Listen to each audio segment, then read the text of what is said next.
Sisters Ali and May Mobley grow up in Victorian Manchester, surrounded by their father's decadent paintings and dominated by their austere, angelical mother. While May poses for the artists in her father's circle, Ali devotes herself to working hard to join the first generation of female doctors. But soon bitterness and tragedy divide the family, and Ali leaves home to escape the subtle terrors of her childhood and begin a new life in London. Bodies of Light is a profound and provocative book about family. It's a gripping story told with rare precision and tenderness.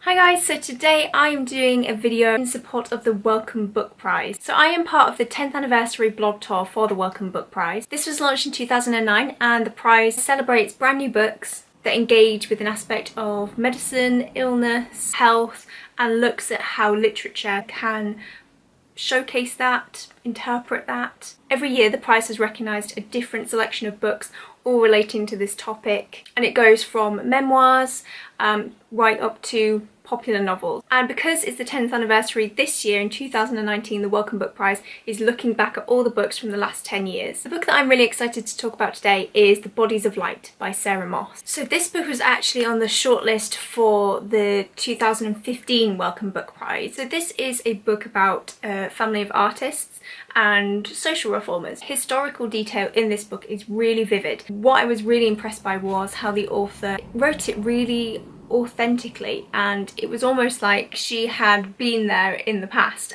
She wrote with great detail and it managed to paint a really vivid picture of the situations and the locations in your head. The sort of medical aspect of the book and where it ties into what the Wellcome Book Prize stands for is that one of the main characters is actually studying to become the first female doctor of the Western world. And we see her journey, how she wants to essentially break free of her family and follow her own path. And then we see how that affects her relationships with her family, particularly her mother. I believe that this part of the story is loosely based on true fact. It's loosely based on the Edinburgh Seven, which were the first British women to bear the name Doctor.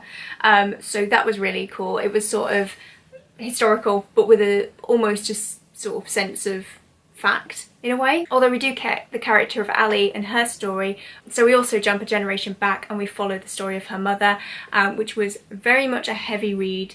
We see her mother Elizabeth was brought up in a very strict sort of Christian family. Elizabeth is a social campaigner, but she doesn't exude a lot of warmth towards her family, and a big aspect of her character is actually control. She controls her family. It's quite violent in the way that she controls her family. Sometimes Ali, for example, has nightmares and her mother is just tells her just control the nightmares, work through them. She doesn't give her a lot of sympathy. She is committed to her work, but you don't necessarily think well of her by the end of the book. You don't sympathise with her, or certainly I didn't. But yeah, by the end you do sort of understand where she's coming from, but kind of also don't really relate to her. You see her troubling past as a child. Because I didn't really care for Elizabeth, I didn't care about her story as much. I much preferred reading more about Ali and her journey rather than her mother's story. I feel like Ali is a lot more positive. She's really driven and studious and really determined to make something of herself and also make an impression on her mother. So overall, I really enjoyed the book. I really enjoyed its historical aspect. I really enjoyed the strong female characters in this book, whether they are right or wrong, good or bad. They were interesting to read about. I didn't always like where they were coming from and their opinions on things, but I always saw their point of view, and I love reading characters that aren't always black and white, that do have that grey morality to them, and I really do think that you've got a lot of that in this book. It's very dark, but it's also very rich. As I mentioned before, the Wellcome Book Prize book tour is happening all throughout January, so do check out the social media links down in the description and check out the other books. There are lots of fantastic books that have been nominated over the last 10 years that people are reviewing and talking about, so do go and check them out. There are loads of great books there. Thank you to the Wellcome Book Prize for sending me The Bodies of Light. I really enjoyed reading it, and I will definitely be picking up more of Sarah Moss's work. Please do give this video a massive thumbs up if you enjoyed it, and do subscribe to see more from me. And as ever, thank you for watching, and I will see you in my next video. Bye!